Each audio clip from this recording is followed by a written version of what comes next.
I'm Andreas Busch. I'm Professor of Earth Sciences here at Heriot-Watt University. We're in the Lyell Center at the moment for Earth and Marine Sciences, which is a collaboration with the British Geological Survey.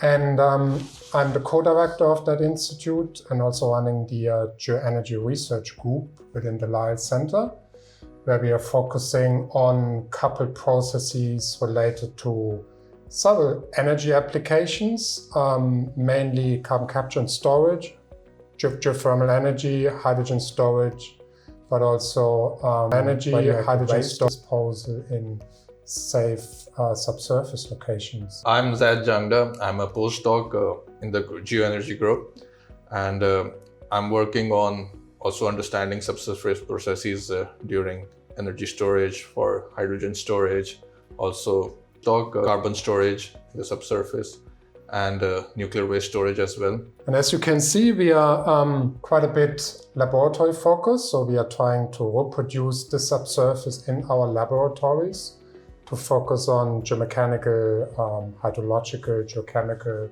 but also thermal effects of the things that are happening to predict reservoir behavior, flow processes for low permeability rocks,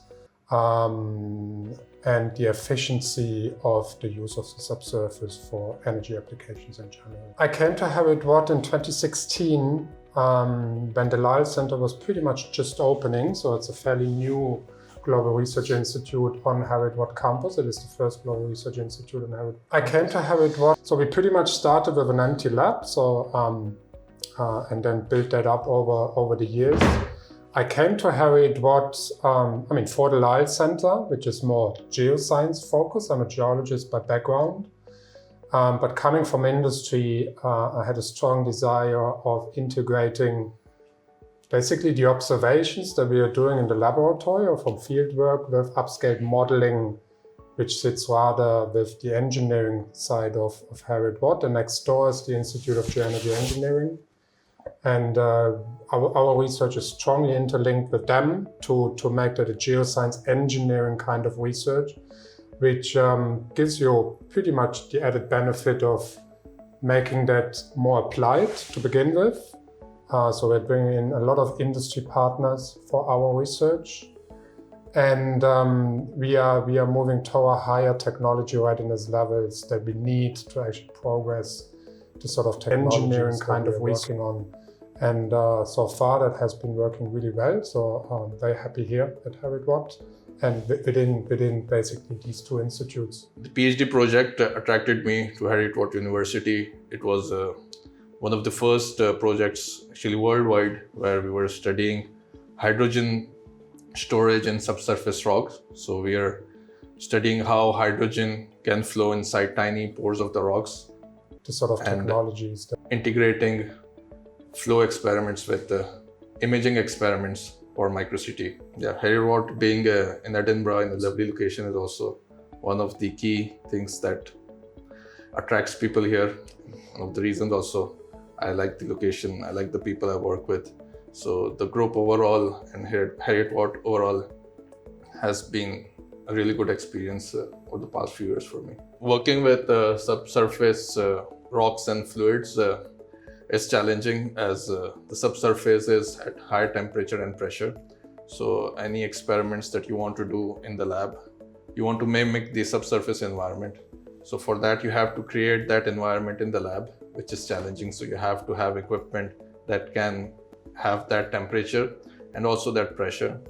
So for that, we have to use sophisticated equipment, and we have to sometimes build our own equipment just to have that subsurface environment ready. We are trying to simulate processes over longer time scales. So if you think of, for instance, radioactive waste disposal, so where the host rock is a very low permeability formation. So we want to study how the fluid rock interactions work over days, weeks, months, this kind of time scales. So experimentally, this is extremely challenging because you need to ensure that your equipment is leak tight. Because whenever you're losing pressure, for instance, then you're disturbing the experiments and you're creating artifacts. In that sense, we really rely on very accurate leak-tight equipment. Not only the vessels that we're using to test the rock samples under subsurface conditions, but of course also the pumps that we are using to pressurize these vessels for fluid pressure, for confining pressure, and these sort of things. So whenever there's a leak, we are running into a problem, and we wouldn't be able to kind of integrate the experimental studies into physics as good as we want it to be done. So artifacts is always an issue. So equipment reliability is key. So if we talk about the setup that we are currently using, is we have rocks like these. So we have a small core plug which is sitting inside this cell, which can withstand high temperature and pressure. So these pumps are connected through these tubings to the system inside. And what we use these pumps is to inject water or any fluid inside the rocks. What we can do is that we can either control the flow rate, so we can inject the fluid at a constant flow rate, or we can control the pressure that is inside the rock. So right now we are doing a constant pressure experiments where we have set the pump at a constant pressure, and then as much flow is required, the pump automatically maintains that. So these pumps then help us control the pressure and flow rate during the experiment. Syringe pumps are really key. I mean, depending on the setup, we require really low flow rates, which means we need the right pump with the right kind of piston diameter to give the right step changes, and with that the right flow rates that we need. So sometimes we need very high flow rates for testing high permeability rocks, but sometimes we also want to simulate very slow processes in the subsurface, and then we need the accuracy also to limit our error bars by using then really high precision syringe pumps. Having that possibly temperature controlled, which is of course an option with the ISCO pumps, to heat up the fluids that we are using, typically gas or water, not so much oil, to inject into the samples. That is an added advantage of that. Obviously we are operating at very high pressures. So we need to go to subsurface conditions on the order of 2 to 3 kilometers. Confining pressure 1 kilometer is about 230 bar on average. So 3 kilometer gets us close to 700 bar. So this is about the pressure conditions that we need to simulate subsurface energy storage reservoirs. If we want to go further down to basically study, for instance, earthquake behavior on faults, then we are sitting at maybe 5 kilometers, and then we even need to go to more than 1,000 bar. All that is covered, so we have pretty much pumps that cover, I think the maximum pressure is 350. I think the 500 milliliter pump that we are having, and then the 30 milliliter pump brings us to something like a 2,000 bar. Not something the university is particularly happy with, but if we operate that with water, then the risk is of course very low.